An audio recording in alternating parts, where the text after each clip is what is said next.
හැම දිනාටම තෙරුවන් සරණයි මහා සංඝරත්නයන් අවසරයි. දැන් අපි දීඝනිකායේ පායාසි සූත්‍රය නැත්නම් පායාසි රාජඤ්ඤ සූත්‍රය කියවමින් හිටියේ. මේ පායාසි කියන රජුරවන්ට මිත්‍යා දෘෂ්ටියක් තිබුණා. මොකද්ද? මිය ගිහිල්ලායි උපදින කෙනෙක් නෑ, කරන හොඳ නරක කර්මවල විපාකයක් නෑ, පරලොවක් නෑ. ඕපපාතික සත්‍යෝ නෑ. කරන හොඳ නරක කර්මයන්හි විපාක නෑ කියලා මිත්‍යා දෘෂ්ටියක් තිබුණා. ඉතින් එයා කුමාර කාශ්‍යප මහ රහතුන් වහන්සේ හම්බ වෙන්න ගිහිල්ලා ඒ ගැන සාකච්ඡා කරනවා. ඉතින් එයා කිව්වා මේ ඇයි එයා එහෙම හිතන්නේ? එයා අහලා තියෙනවා දැන් ප්‍රාණඝාත ආදිය කරන අය මිය ගියාම මේ අපායට යනවා කියලා. ඉතින් ප්‍රාණඝාත ආදිය කරපු නෑයෝ මිය යන්න කිට්ටු වෙනකොට එයා ගිහිල්ලා කියනවා ඕගොල්ලෝ දැන් අපායට යනවා කියලා තමයි මේ කියලා තියෙන්නේ. මේ ඕගොල්ලෝ ප්‍රාණඝාත ආදිය කර හිටියේ දැන් ඉතින් අපායට තමයි යන්නේ. ගියාම පොඩ්ඩක් අපාය තියනවා කියලා මට ඇවිල්ලා දැනුවත් කරන්න කියලා කිව්වා. ඉතින් හැබැයි කිසි කෙනෙක් දැනුවත් කළේ නැහැ. ඒකින්ද එයා අපායක් තියනවා කියලා පිළිගන්නේ නැහැ. පරලොවක් තියනවා කියලා පිළිගන්නේ නැහැ. ඒ වගේම හොඳට පින් කරපු ඥාතීන් මිය යනකොට එයා ගිහින් කියනවා හොඳට පින් කරපු ප්‍රාණඝාත ආදීන් වැළකීච්චයි දිව්‍ය ලෝකෙට යනවා කියලා කතාවක් තියෙනවා. ඕගොල්ලෝ දිව්‍ය ලෝකෙට ගියොත් පොඩ්ඩක් ඇවිල්ලා මට කියන්න. හැබැයි කිසි කෙනෙක් ඇවිල්ලා කිව්වේ නැහැ. ඒකින්ද එයා තර්ක කරනවා දිව්‍ය ලෝකයක් නැහැ, පරලොවක්. ඒක තමයි දිව්‍ය ලෝකයක් නැහැ, පරලොවක් නැහැ කියලා එයා තර්ක කරනවා. ඉතින් ඊට පස්සේ පරලොවක් නැහැ කියන එක ගැන මේ කියනකොට කුමාර කාශ්‍යප තෙරුන් වහන්සේ කිව්වා මේ දැන් මේ ඉරයි හඳයි තියෙනවනේ. ඉර හඳ තියෙන්නේ මෙලොවද පරලොවද? ඉතින් එයාට පිළිගන්න සිද්ධ වුණා ඉර හඳ පරලොව තියෙන්නේ කියලා. ඒ වුණත් එයා කියනවා ඒවා කිව්වට හරියන්නේ නැහැ, මම වෙනස් කරන්නේ නැහැ මගේ දෘෂ්ටිය කියලා. ඔන්න දැන් එතකොට ඊගාට තියෙනවා හරි ඔබ වහන්සේ.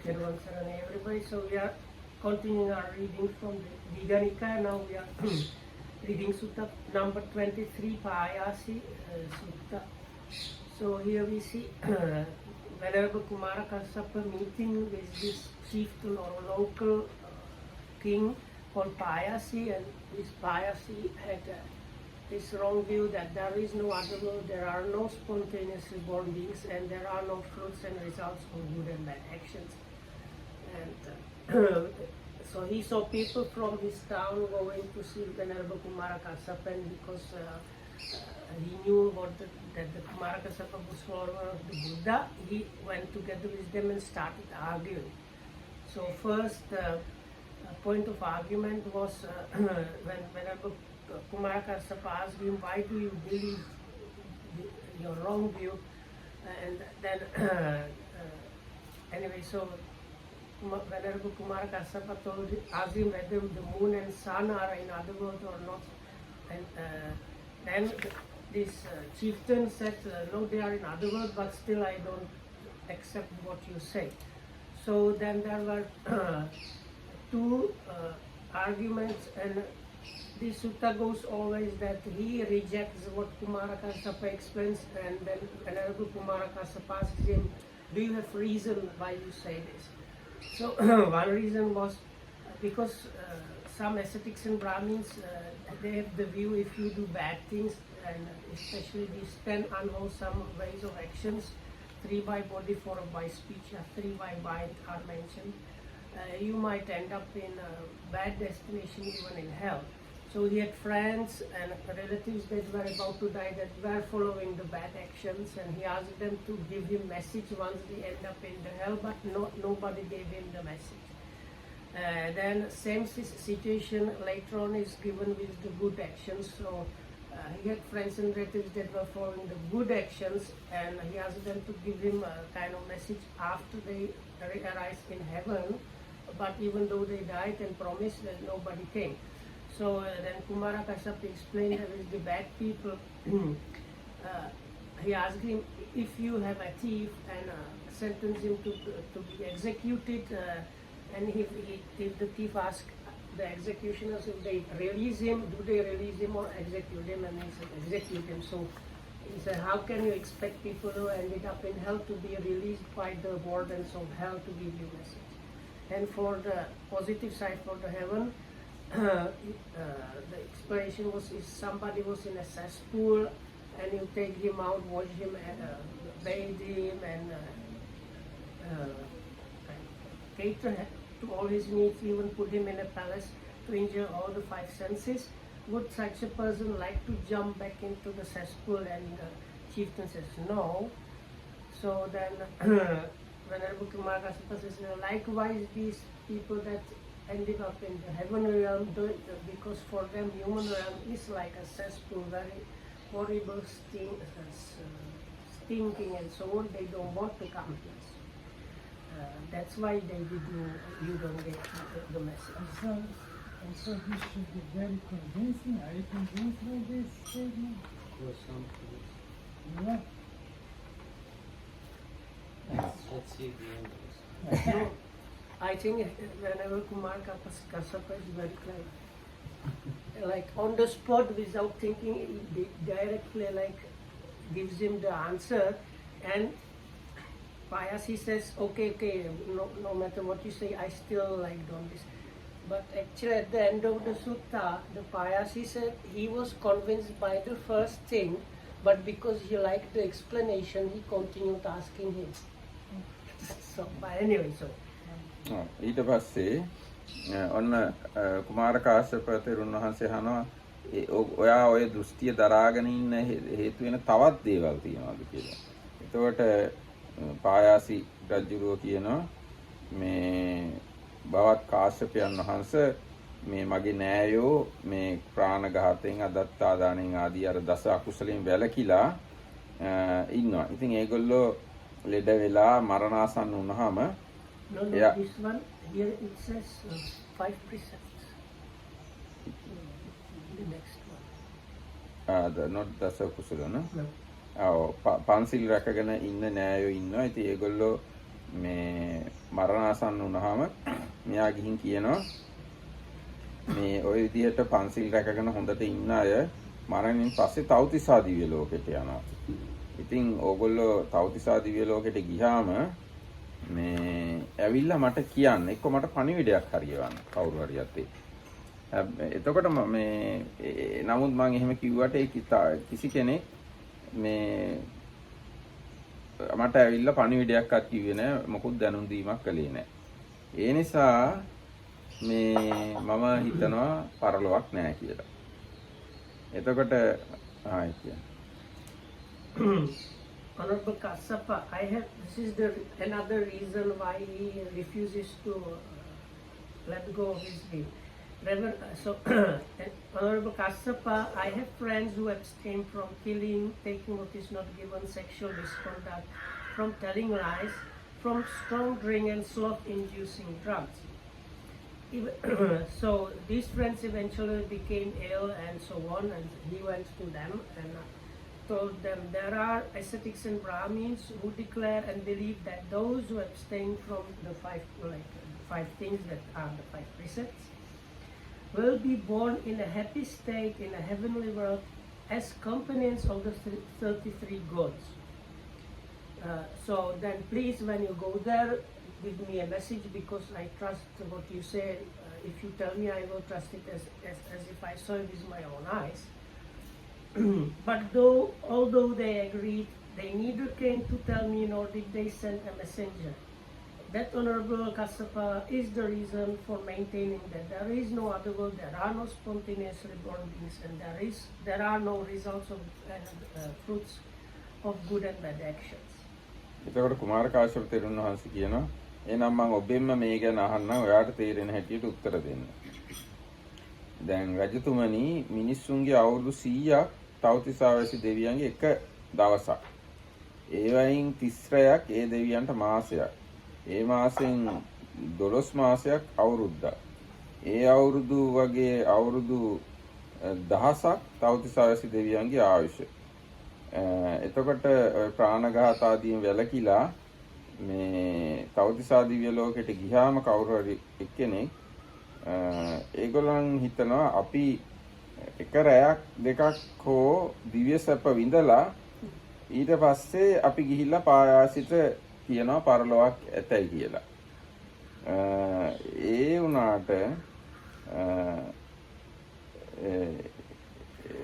ඒගොල්ලෝ හිතුවට මේ ඇවිල්ලා දන්වන්න පුළුවන් දවසක් දෙකක් අපි දිව්‍ය සැප විඳලා කියලා මේ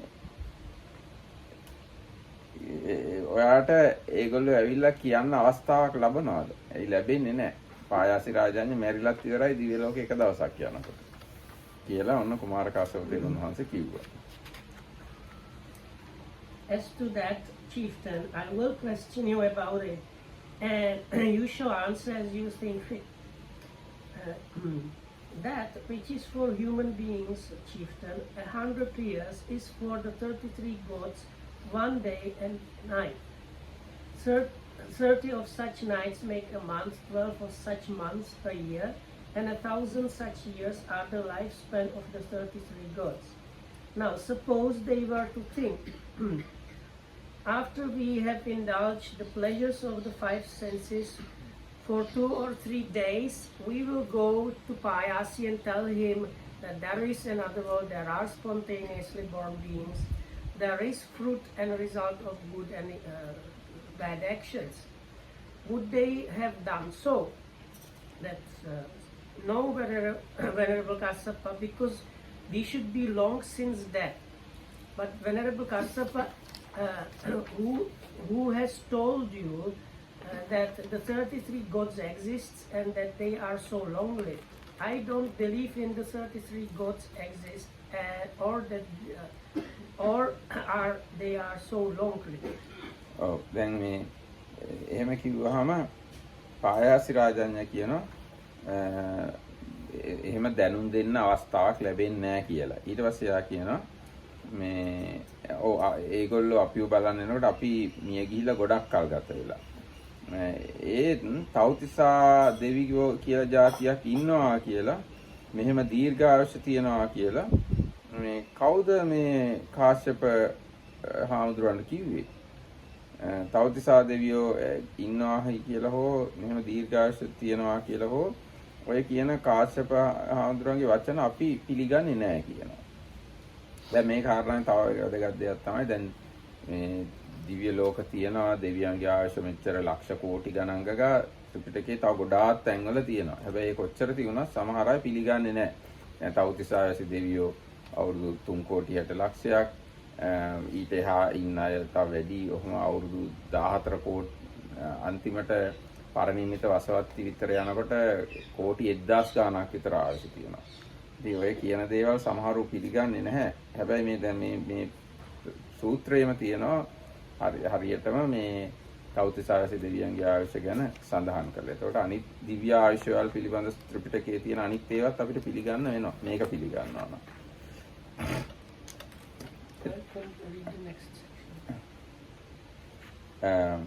ඊට පස්සේ ඔන්න කුමාර කාශ්‍යප තෙරුන් වහන්සේ කියනවා මේ රජතුමනි උපතින්ම අන්ධ මිනිස්සෙක්ද සුදු කළු රූප පේන්නේ නැති නිල් රූප පේන්නේ නැති කහ පාට රතු පාට මදටිය පාට පේන්නේ නැති සම විසම තැන් පේන්නේ නැති තාරකා ඉර හඳ ඒවා දන්නේ නැති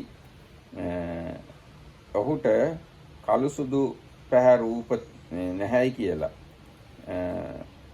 සුදු ඒ වගේම සුදු කළු රූප දකින්න කෙනෙකුත් නැහැයි කියලා නිල් ආදි වශයෙන් කහ රතු ආදී රූපත් නැහැ ඒ රූප දකින්න කෙනෙකුත් නැහැ කියලා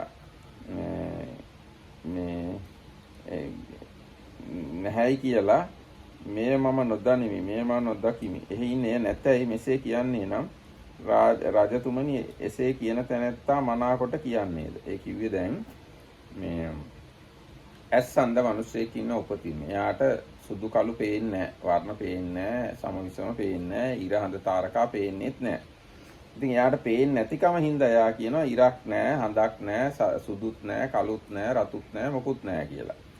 ඉතින් මේ එයා දකින්න නැති කම හින්දා එයා එහෙම කියනකොට ඒ කියන එක සාධාරණ දහනවා. ඒ කියන එක මනාකොට කියන කීමක්ද කියලා අහනවා. එතකොට පායාසි රාජඤ්ඤා කියනවා මේ එයා කියන එක මනාකොට කීමක් නෙවෙයි. එයාට පේන්නේ නැති කමට එයා කිව්වයි කියලා ඒක මනාකොට කීමක් නෙවෙයි කියනවා. Chieftain, imagine a man who was blind from birth and could not see dark or light objects or blue, yellow, red or crimson ones, who could not see the even and uneven, could not see the stars and the moon. He might say, there are no dark and light objects and nobody who can see them. There are no sun and all those things mentioned that they don't exist. I am not aware of this thing and therefore it does not exist. Would he be speaking rightly, Chieftain? No, Reverend Kassapa. There are dark and light objects, blue, yellow, red and crimson ones, and even and uneven and a star and moon. And anyone who said, I am not aware of this thing, I cannot see it and therefore it does not exist, would not be speaking rightly. ඊට කුමාර කාශ්‍යප තෙරුන් වහන්සේ කියන රාජඤ්ඤනි ඒ වගේම තමයි තව්තිසා දෙවියෝ ඇතයි කියා හෝ තව්තිසා දෙවියෝ දීර්ඝායුෂ ඇතයි කියා හෝ මෙය බවත් කාශ්‍යපට කවරෙක් දන්වන්නද? තව්තිසා වැසි දෙවියෝ ඇතයි කියා හෝ තව්තිසා දෙවියෝ මෙසේ දීර්ඝායුෂ ඇතයි කියා හෝ බවත් කාශ්‍යප යන් වහන්සේ වදාරන වචන අපි නොඅදහම්මයි තෙපියම් වචනයක්. ඔබ යමක් කිව්වා නම් මෙසේ මට කියවුද? එසේ වූ ඔබ මට ජාත්‍යන් දෙකකුමෙන් පෙනේ. ඔයාව මට පේන්නේ ජාතියන් දෙකෙනෙක් වගේ. රාජන් රජතුමනි ඔබ සිතන පරිදි මේ මසසින් මෙසේ පරලෝ දැක්ක හැකි නොවේ. රාජඤ්ඤනි මහාන බමුණු කෙනෙක් නිහඬ වූ මද ගිගුම් හඬ ඇති ආරණ්‍ය වනපෙත් මිනිස් පියසින් දුර පිහිටි සෙනසුන් සේවනය කරද්ද. ඔහු එහි වීරියෙන් යුක්තව කෙලස්ථාන වීරිය ඇතිව අප්‍රමාද ප්‍රතිපත්තියෙහි යෙදූ සිත් ඇතිව වාසය කරන්නාහු දිවස පිරිසිදු කරත්. ඔහු පිරිසිදු මිනිස් ඇස ඉක්ම පැවති දිවසින් මෙලොවද පරලොවද ඉපදී මැරෙන සත්වයන්ද දකිත්. රාජාණෙනි මෙසේ පරලොව දැක්ක යුතුය. පරලොව දකින්න ඕන අන්නේ ක්‍රමයට. ඔබ සිතන පරිදි මේ මසසින්ම දැක්ක නොහැකිය. රාජාණෙනි මේ කරුණින් ඔබට මෙසේත් පරලොව ඇත, මෙසේත් ඕපපාතික සත්වය ඇත, මෙසේත් හොඳ නරක කර්මවල විපාකයක් ඇතයි මෙසේ සිතක් වේවා කියලා කුමාර කාශ්‍යප තෙරුන් වහන්සේ කියනවා. ඒ කිව්වත් පායාසි කියනවා කාශ්‍යපවම කිව්ව බවත් කාශ්‍යපවම කිව්වත් පරලොවක් නැහැ කියලා ආදි වශයෙන් ඒ මට එහෙමම තමයි හිතෙන්නේ කියනවා. Well, Chieftain, it appears that your reply is like that of the blind man when you ask how I know about the 33 gods and their longevity. Chieftain, the other world cannot be seen the way you think with the physical eye. Chieftain, those ascetics and Brahmins who seek in the jungle thickets and the ravines of the forests for a resting place that is quiet with little noise, they stay there unwearied, ardent, restrained, purifying the divine eye. And with that purified divine eye that exceeds the powers of human sight, they see both this and the next world and spontaneously born beings. That, Chieftain, is how the other world can be seen, and not the way you think with the physical eye. Therefore, Chieftain, admit that there is another world, that there are spontaneously born beings, and that there is fruit and result of good and bad actions. And again, whatever you may say about that, Reverend Kassapa, I still think that there is no other world and so on. And then Venerable Kumara Kassapa again asks, have you any reason for this assertion, Chieftain? I have, Reverend Kassapa. What is that, Chieftain? එතකොට මේ එහෙම කිව්වහම කුමාර කාශ්‍යප තෙරුන් වහන්සේ අහනවා ඉතින් ඔයා ඒ විදියට හිතන්න තවත් කරුණු තියනවාද? පරලොවක් නැහැ කියලා හිතන්න පදනම් වෙන තවත් කරුණු තියනවාද කියලා. අහුවාම මේ එතකොට මේ පායාසි කියනවා ඔව් තියනවා කියලා. ඊට පස්සේ කියනවා මෙන්න මේ කාරණාව. බවත් කාශ්‍යපයන් වහන්සේ මේ සිල්වත් වූ කල්යාණ ගුණ ඇති ජීවත් වනු කැමැති මැරෙනු නොකැමැති සැප කැමැති දුකට පිළිකුල් කරන මහාන බමුණන් දකිමි. බවත් කාශ්‍යපයන් වහන්සේ මට ඉතින් මේ සිල්වත් කලන ගුණ ඇති බවත් මහාන බමුණෝ මේන් මලා වූ අපට පරලොව සුගති සැප වන්නේයි දන්නාහු නම් මේ සිල්වත් ගුණවත් මහාන බමුණෝ වස හෝ කන්නාහ. අවියෙන් හෝ මැරෙන්නාහ. ප්‍රපාතයක හෝ පනින්නාහ. යම් හේකින් මේ සිල්වත් ගුණවත් මහාන බමුණෝ මේන් මලා වූ අපට මතු සුගති සැපයක් වෙතයි මෙසේ නොදනිද්ද. එහින් ජීවත් වනු කැමැත්තාහ. මැරෙනු නොකැමැත්තාහ. සුව කැමැත්තාහ. දුකට පිළිකුල් කරන්නාහ. තමන් නොමරන්නාහ. මෙසේ සිතක් වේ. බාත් කාශ්‍යපයන් වහන්සේ යම් කරුණකින් පරලොවක් නැහැ කියලා ආදි වශයෙන් මට හිතෙනවා නම් මේ ඒ කරුණක්. ඒ කිව්වේ දැන් පරලොවක් තියනවා නම් පරලොව මේ සුගති සැප තියනවා නම් මේ සිල්වත් ගුණවත් ඒ මහාන බමුණෝ ඇයි ඉතින් මැරිලා සුගතියට යන්නේ නැත්තේ? Taman දිවිනසාගෙන ටග්ගල සුගතිය උපදින්න පුළුවන්. නමුත් ඒ කිසි කෙනෙක් දිවිනසා ගන්න සුගතියට යන්නේ නැහැ. ඒකින්දත් මම හිතනවා සුගතියක් පරලොවක් නැහැ කියලා යා කිව්වා. Well, Reverend Kassapa, I see here some ascetics and Brahmins who observe morality and are well conducted, who want to live, do not want to die, who desire comfort and hate suffering.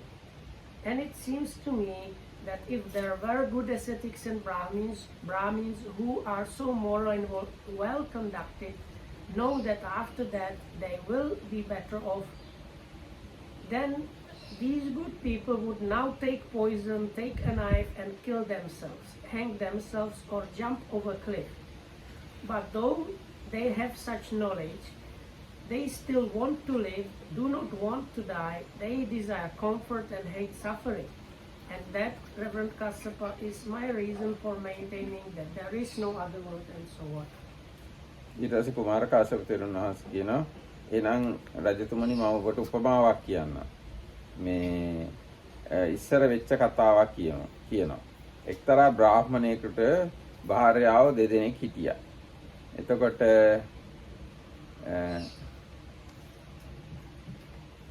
ඉතින් එක භාර්යාවක්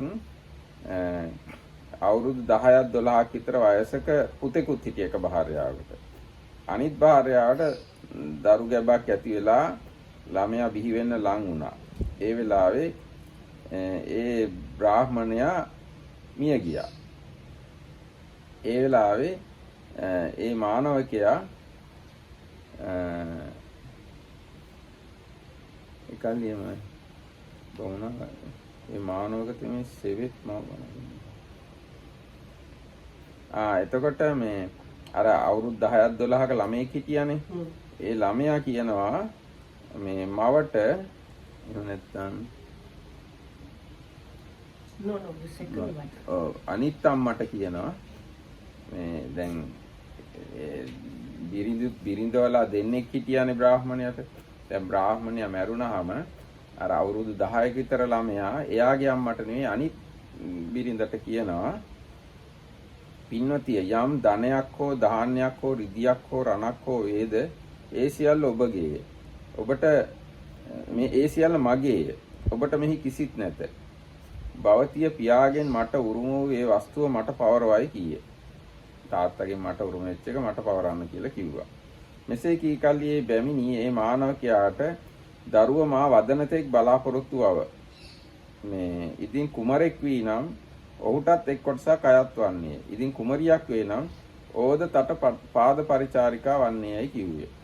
ඉතින් මේ දැන් දැන් ඒ දෙවෙනි අම්මට බබෙක් හම්බ වෙන්න ඉන්නවා.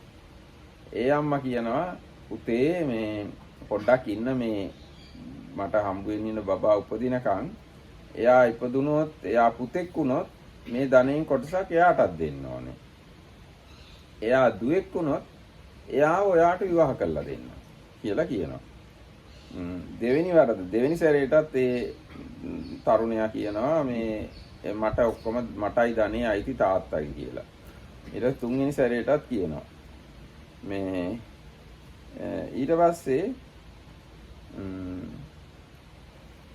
ඊට පස්සේ බැමිණිය ආයුධයක් අරගෙන යහන් ගැවට ගිහිල්ලා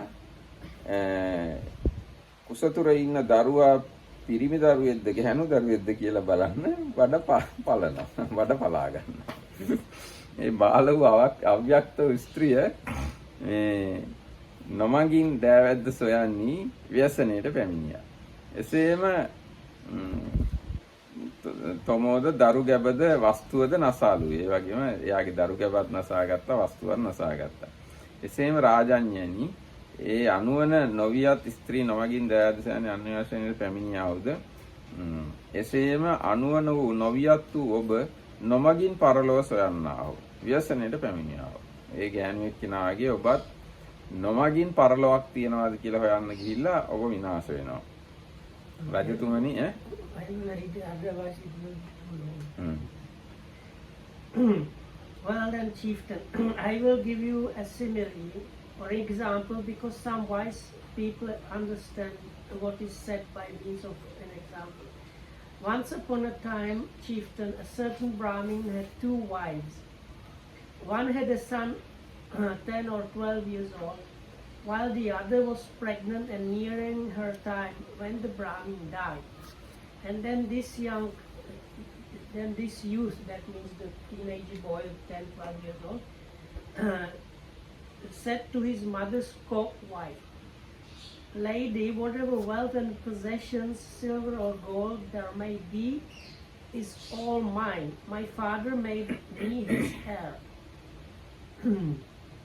At this, the Brahmin lady said to the youth, "Wait, young man, until I give birth. If the child is a boy, one portion will be his, and if it is a girl, she will become your servant." Oh, how happy.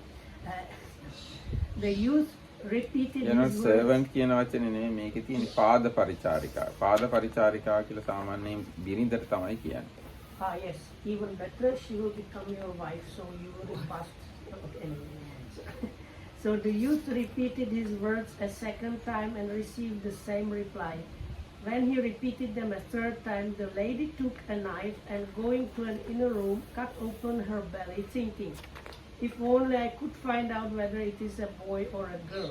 And thus she destroyed herself and the living embryo and the wealth as well, just as fools who seek their inheritance unwisely, heedless of hidden danger. In the same way, chieftain, you foolishly enter on hidden danger by unwisely seeking another world, just as that Brahmin lady did in seeking her inheritance. Okay. ඊට පස්සේ රජතුමනි සිල්වත් ගුණවත් මහණ බමුණෝ නොගෙවුණා වූ ආයුෂ අතර නොමසිඳලත් එහෙත් නුවණැත්තෝ ආයුෂයාගේ පරිපාකයේ බලාපොරොත්තු වේ. ඥානවන්ත ශ්‍රමණ බ්‍රාහ්මණයෝ මගදී ජීවිතේ නසන්නේ. ඒ වුණාට ජීවිතයේ පරිපාකයටපත් වෙනකම් මෝරලා කාල් ගත වෙනකම් බලාපොරොත්තු වෙනවා. රාජඤ්ඤනි සිල්වත් ගුණවත් මහණ බමුණන්ට ජීවිතෙන් වැඩක් ඇත. රාජාණිනි යම්සේ සිල්වත් ගුණවත් මහණ බමුණෝ බොහෝ දික්කලක් සිටිද්ද එසේම බොහෝ පින් රැස් කරත්. බොහෝ දෙනාට හිත පිණිසද බොහෝ දෙනාට සැප පිණිසද ලොවට අනුකම්පා පිණිසද දෙව් මිනිසුන්ටද වැඩ පිණිස හිත පිණිසද සැප පිණිසද පිළිපදී. රාජඤ්ඤනි මේ කරුණෙනුත් ඔබට පරලොවක් ඇත, ඕපවාතික සත්වය ඇත, කුසල කුසල කර්ම වල විපාක ඇතයි කියලා සිතක් ඇති වේවා කියලා කියනවා. ඒත් අර රාජඤ්ඤායි කියනවා නෑ ඒ කිව්වට හරියන්නේ නෑ කියලා. But chieftain, those ascetics and Brahmins who observe morality and are well conducted do not seek to hasten the ripening of that which is not yet ripe, but rather they wisely await its ripening. Their life is profitable to those ascetics and Brahmins. For the longer such moral and well-conducted ascetics and Brahmins remain alive, the greater the merit they create. They practice for the welfare of the many, for the happiness of the many, out of compassion for the world, for the profit and benefit of devas and humans. Therefore, Prince, therefore chieftain admit that there is another world and so on. Whatever you may say about that, Reverend Kassapa, I still think there is no other world and so on. And again, have you any reason for this assertion, chieftain? I have, Reverend Kassapa. What is that, chieftain? එතකොට මේ කුමාර කාශ්‍යප තෙරුන් වහන්සේ ඇහුවා එහෙම මේ හිතාගෙන ඉන්න තවත් හේතු තියනවාද කියලා. ඔව් කියලා කිව්වා. මොකක්ද ඒ කියලා ඒවා. බවත් කාශ්‍යපයන් වහන්සේ මෙහි මාගේ පුරුෂයෝ වරද කළ සොරකු අල්ලාගෙන ස්වාමීනි මේ ඔබට වරද කළ සොරකි. මොහුට යමක් කරනු කැමැත්තා වුණා මේ දඬුවම් පමුණුවන්නේයි දක්වත්. ඔවුන්ට මම බවත්නි එසේ වී නම් ජීවත් වන්නා වූ මේ පුරුෂයා හැලියක දාලා හැලියකට වහලා පියන තෙත් සමින් වෙලා තෙත් මැටියෙන් ඝන ලෙස ආලේප කරවා උදුනට නගා ගිනි දෙවියයි ඒ කියන්නේ ලිපට ලිපේ තියලා ගින්දර දාන්න කියලා කියනවා. එහෙම කියලා කිව්වා. ඔහු මනවයි මට පිළිවෙදන් දී ජීවත් වන්නා වූ මේ පුරුෂයා ලොකු හැලියක දාලා කට හොඳට වහලා සීල් කළා මේ ලිපේ තියලා ගින්දර දැම්මා. යම් විටකේ පුරුෂයා කලුරිය කලේයයි අපි දැනගත්ත මොද. ඉතින් එයා මැරුණා කියලා අපිට හිතුනහම එවිට හැලිය උදුනෙන් බාලා අර සීල් එක කඩලා මේ පියන ඇරලා නික්මෙන්නා වූ ඔහුගේ ජීවය දකින්න ඕම නම් ඉත එහෙකයි සෙමෙන් බැලුමු. බොහොම මේ සැරේ පියන ඇරලා එයාගේ මොකක් හරි පරලෝ යනවාද කියලා බැලුවා. අපි නික්මෙන්නා වූ ඔහුගේ ජීවය නමුදුතුමු. එයාගේ ජීවයක් හෝ ආත්මයක් හෝ මොකක්වත් හැලියෙන් ගියේ නෑ කොහෙවත්. මේ නිසාත් මම හිතනවා පරලොවක් නෑ කියලා. ආයේ ඕපපාතික උපදින සත්‍යය නෑ. කරන හොඳ නරක කර්ම වල විපාක නෑ කියලා මම හිතනවා කියලා රජුරෝ කිව්වා.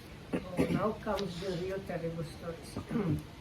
Reverend Kassapa, take the case that they bring a thief before me, caught in the act, and say, "Here, Lord, is a thief caught in the act. Sentence him to whatever punishment you wish." And I say, take this man, put him alive in a jar, seal the mouth and close it with a damp skin, give it a thick covering of damp clay, put it in an oven and light the fire. And they do so. When we are sure that the man is dead, we remove the jar, break the clay, uncover the mouth, and watch carefully. Maybe we can see his soul or life principle escaping, but we do not see any soul escaping or any life escaping. That is why, Reverend Kassapa, I believe there is no other world and so on. ඊට පස්සේ මේ ආයි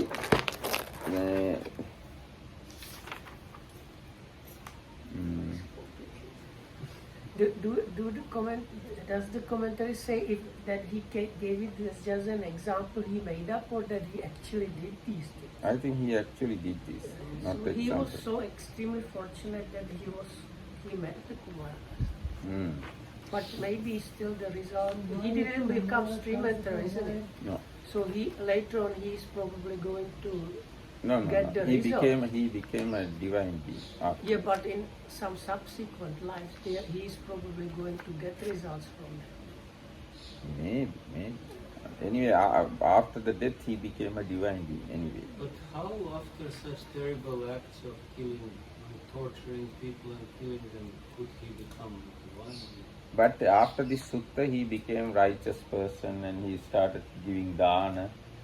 And he appointed one man to look after dana process. So he did some wholesome deeds. As a result of that, he became a kind of a tree god. And the person who looked after his dining hall became Very higher much god. powerful. Became what? Much powerful. Higher. Because he was Higher. really, we will get to that at the end. of the story. Yeah. ඊට පස්සේ ඔන්න කුමාර කාශ්‍යප තෙරුන් වහන්සේ ආයිත් අහනවා මේ No, Kumara Kassapa gives him explanation for this. දැන් ඔන්න මේ දැන් එයා කිව්වනේ අර හැලියක දාලා මිනිහෙක්ව මේ රත් කරලා බලනවා. මිනිහා මැරුණාම ඇරලා බැලුවාම මොකුත් මිනිහගෙන් වෙන ලෝකයකට යන්නේ නැහැ දෙයක්. ඉතින් එතකොට ඔන්න කුමාර කාශ්‍යප තෙරුන් වහන්සේ පැහැදිලි කරනවා. එසේනම් මහරජාණනි ඔයා මේ තේරෙන හැටියට උත්තර දෙන්න. රජාණනි දවල් නින්දට වැටුණා වූ ඔබ සිත්කලු ආරාම, සිත්කලු අනාන්තර, සිත්කලු බිම් පොකුණු හීනෙන් දකින්නවාද? දකින්නවා කියලා මතක් කරන්න පුළුවන්ද? එතකොට පායාසි රජුගේ කියනවා ඔව් මම මතක් කරනවා හීනෙන් ඒවා දැක්කා කියලා. ඊට පස්සේ තෙරුන් වහන්සේ කියන ඒ වෙලේ කුදු ගැහැණුද, මිටි ගැහැණුද, බාල දැරියෝද, තරුණ දැරියෝද ඔබට රැකවල් කෙරෙද්ද? එසේ බවත් කාශ්‍යපයන් වහන්සේ ඒ වෙලේ කුදු ගැහැණුද, මිටි ගැහැණුද, බාල දැරියෝද, තුරුණු දැරියෝද මට රැකවල් කරත්. ඔහු ඊට පස්සේ හාමුදුරුවෝ අහනවා ඔහු ඒ වෙලේ පිවිසෙන හෝ නික්මෙන ඔබේ ජීවය දකිද්ද?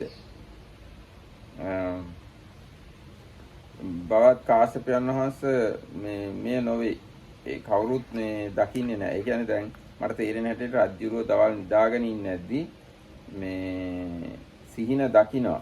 ඒ සිහින දකින වෙලාවට ගැහැණු අය ගොඩාක් රජුරුවන්ව ආරක්ෂාවට ඉන්නවා. මම හිතන්නේ මේ රජුරුවන්ට ආරක්ෂාවට ගැහැණු අය ඉන්නේ නැති. ඒ තියෙන්නේ කුදු ගැහැණු, මිටි ගැහැණු, බාල දැරියෝ, තරුණ දැරියෝ එහෙම ඒ කට්ටිය තමයි මේ රජුරුවන්ගේ ආරක්ෂාවට ඉඳලා තියෙන්නේ. ඉතින් ඒ අය ඔයා මේ හීනෙට යනවා, එක්ක හීනෙන් එළියට එනවා ආදී ඒ කරුණු දකින්නවද කියලා අහනවා. ඒක මට තේරෙන හැටියට ඒකයි පිවිසෙන හෝ නික්මෙන ඔබේ ජීවය දකිද්ද කියලා අහනවා. බවත් කාශ්‍යප මේ නොවේ මේ. ඒ වගේ එතකොට කුමාර කාශ්‍යප තෙරුන් වහන්සේ කියනවා රජතුමනි ඒ ස්ත්‍රී වූ කලී තුමු ජීවත්වන ඔබේ පිවිසෙන හෝ නික්මෙන ජීවය නොදකි. හිමෙක් ඔබ කලුරිය කලාහුගේ පිවිසෙන හෝ නික්මෙන ජීවය දකින්න හැක්කාද? රාජාණෙනි මේ කරුණුත් මෙසේ පරලොව ඇත ඕපපාතික සත්වය ඇත ආදී වශයෙන් ඔබට සිතක් පහළ වේවා කියලා කියනවා. يعني හීනෙන් එයා දැන් ආරාම වනාන්තර පොකුණු ඒවා දකිනවා. ඒවා එයා හීනෙන් දකින කොට අර එයාගේ මුරට ඉන්න අය කවුරුවත් ඒවා දකින්නේ නැහැ. ඉතින් අන්න ඒ වගේ ජීවත් වෙලා ඉන්න ඔබගේ ජීවේ හැසිරීම මේ ජීවත් වෙලා ඉන්න අනිත් අයට පේන්නේත් නැත්තම් මැරිච්ච කෙනාගේ ජීවිතයට මොකක් වෙනවද කියලා කොහොම දකින්නද කියලා අන්න ඒක තමයි ඒ කරුණ පැහැදිලි කිරීම. As to that, Chieftain, I will question you about it and you shall reply as you think fit. Do you admit that when you have gone for your midday rest, you have seen pleasant visions of parks, forests, delightful country and lotus ponds like when sleeping? I do, Reverend Kassapa. And at that time, are you not watched over by hunchbacks, dwarfs, young girls and maidens? I am, Reverend Kassapa. And do they observe your soul or life principle entering or leaving your body? No, Reverend Kassapa. So they do not see your life principle entering or leaving your body even when you are still alive. Therefore, how could you see the life principle of a dead man entering or leaving his body? Therefore, Chieftain, admit that there is another one and so on.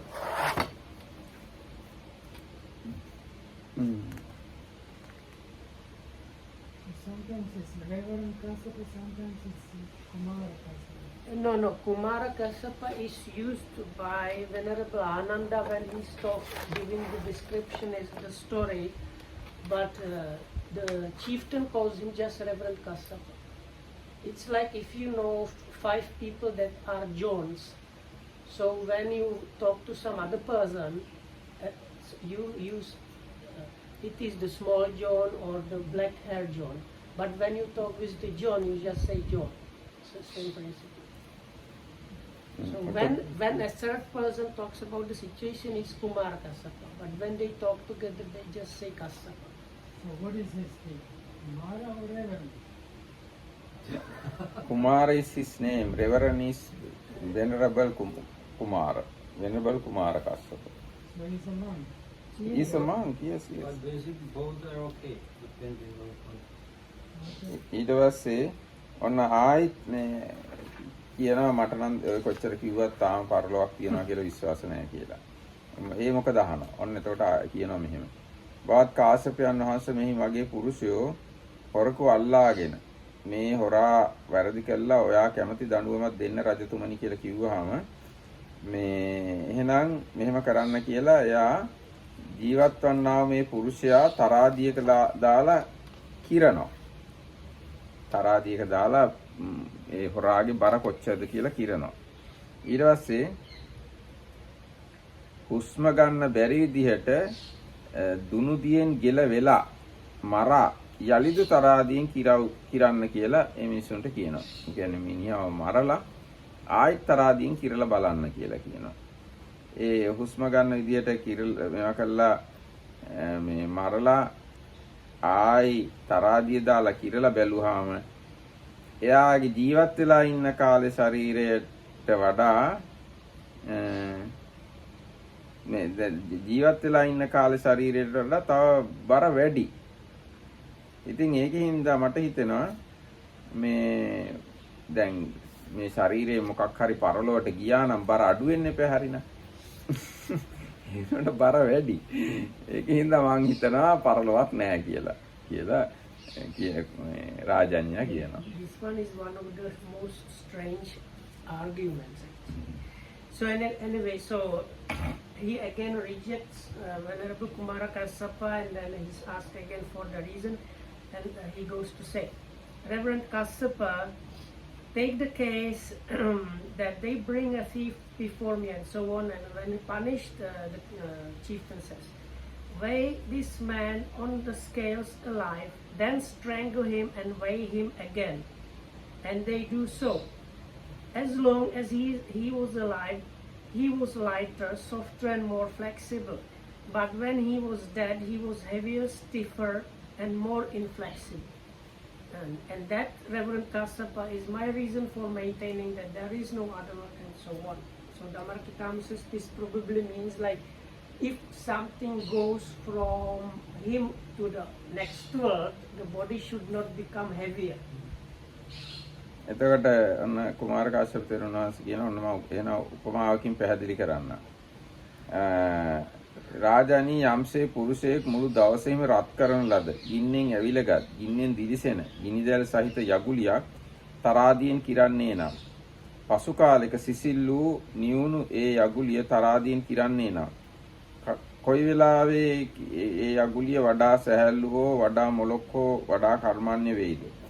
යම් විටක ගින්නෙන් ඇවිලගත්තේ ගින්නෙන් දිලිසුනේ ගිනිදැල් සහිත වූයේ එවිටද නැතහොත් සිසිල් වූයේ නියුනේ ඒ විටද? ඒතකොට රජුරු උත්තර දෙනවා ගින්නෙන් ඇවිලිලා ගිනිදැල් සහිතව තියනකොට ඒක වඩා සැහැල්ලුයි, නිමුනහම වඩා බරයි කියලා. එතකොට කුමාර කාශ්‍යප තෙරුන් වහන්සේ කියනවා රාජානි යම්සේ මේ සිරුර ආයුෂ සහිත වේද, උණුසුම සහිත වේද, විඥාන සහිත වේද, එකල වඩා සැහැල්ලුද, වඩා මොලොක්ද, වඩා කර්මන්නේද වෙයි. යම් කලක වනායි මේ සිරුර ආයුෂ රහිත වේද, උණුසුම නැති වේද, විඥාන නැති වේද, එකල වඩා බරද, වඩා තදද, අකර්මන්නේද වෙයි. රජතුමනි මේ කාරණේනුත් ඔබට පරලොවක් ඇත කියලා හැඟීමක් පහළ වේවා කියලා රජු මේ තෙරුන් වහන්සේ කියනවා. ඒත් රජුරෝ කියනවා නෑ එහෙම කිව්වට මට හිතෙන්නේ නෑ පරලොවක් තියනවායි කියලා. Well, then chieftain, I will give you a simile and so on. Suppose a man weigh an iron ball that had been heated all day, blazing, burning, fiercely glowing. And suppose that after a time, when it had grown cold and gone out, he weighed it again. At which time would it be lighter, softer and more flexible? When it was hot, burning and glowing, or when it was cold and extinguished? Reverend Kassapa, when that ball of iron is hot, burning and glowing with the elements of fire and air, then it is lighter, softer and more flexible. When without those elements it has grown cold and gone out, it is heavier, stiffer and more inflexible. Well then, Prince, or whether chieftain, it is just the same with the body. when it has life, heat and consciousness, it is lighter, softer and more flexible. But when it is deprived of life, heat and consciousness, it is heavier, stiffer and more inflexible. In the same way, chieftain, you should consider that there is another world and so on. And then again, that is being rejected, and again he's asked for the reasons. ඊට පස්සේ ඔන්න කුමාර කාශ්‍යප තෙරුන් වහන්සේ අහනවා ඒ මොකෝ කියලා. ඒතකොට කියනවා මෙන්න මේ කාරණේ නිසායි කියලා. ඔන්න තව කතන්දරයක් පායාසි රජුරෝ කියනවා. වාත් කාශ්‍යපයන් වහන්සේ මෙහි මගේ සේවක පුරුෂයෝ ස්වාමිනී මේ ඔබට වරද කළ සොරකි. මොහුට ඔබ කැමති දඬුවමක් දෙන්න කියලා හොරෙක් අල්ලගෙන එනවා. මම එතකොට කියනවා එසේ වීනම් බවත්නි මොහුගේ සිවියද සමද මස්ත නැහැරද ඇටද ඇටමිදුළුද නොනසා දිවියෙන් තොර කරවවි කියමි. ඔහු මට මැනවයි පිළිවදන් දී සිවිය සම මස් නහර ඇට ඇටමිදුළු නොනසා ඒ මිනිසා දිවියෙන් තොර කරති.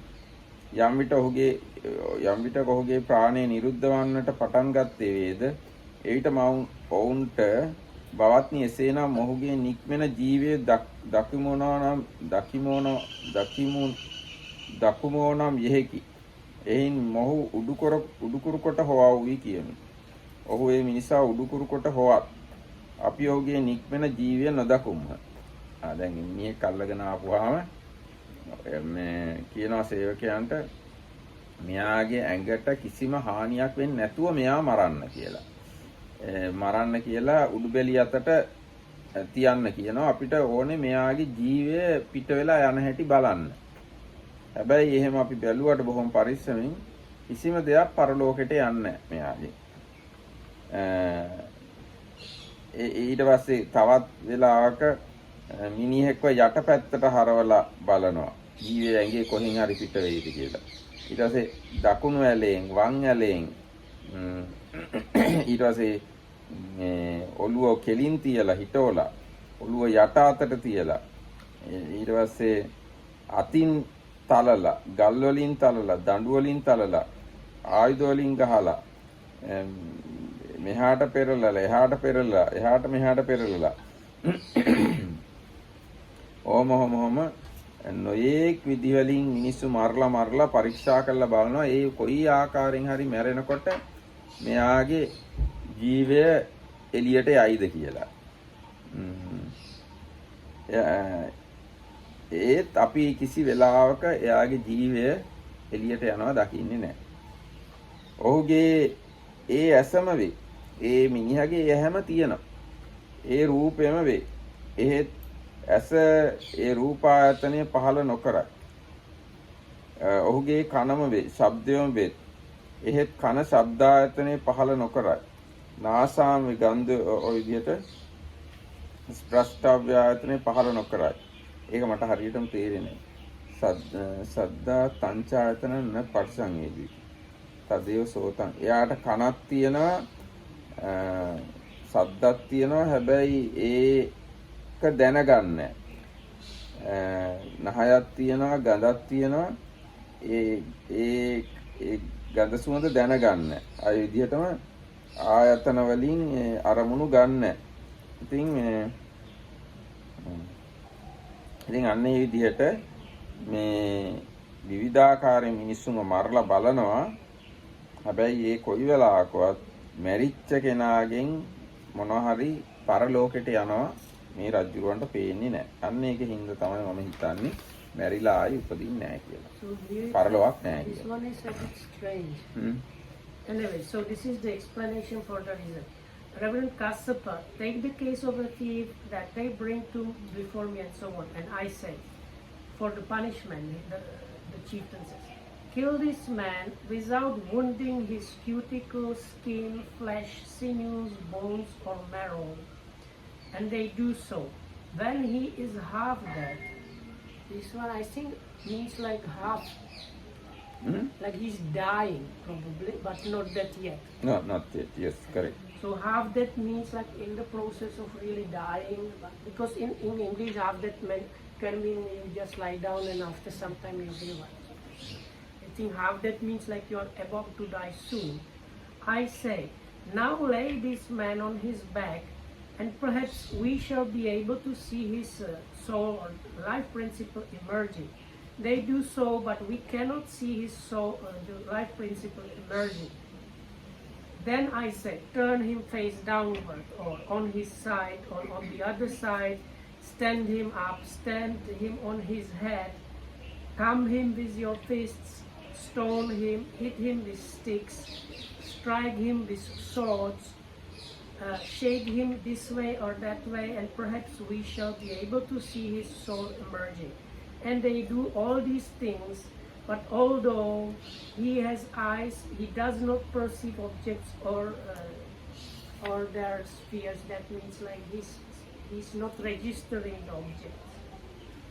Although he has ears, he does not hear sounds and does not register them, and so on for nose and tongue and body.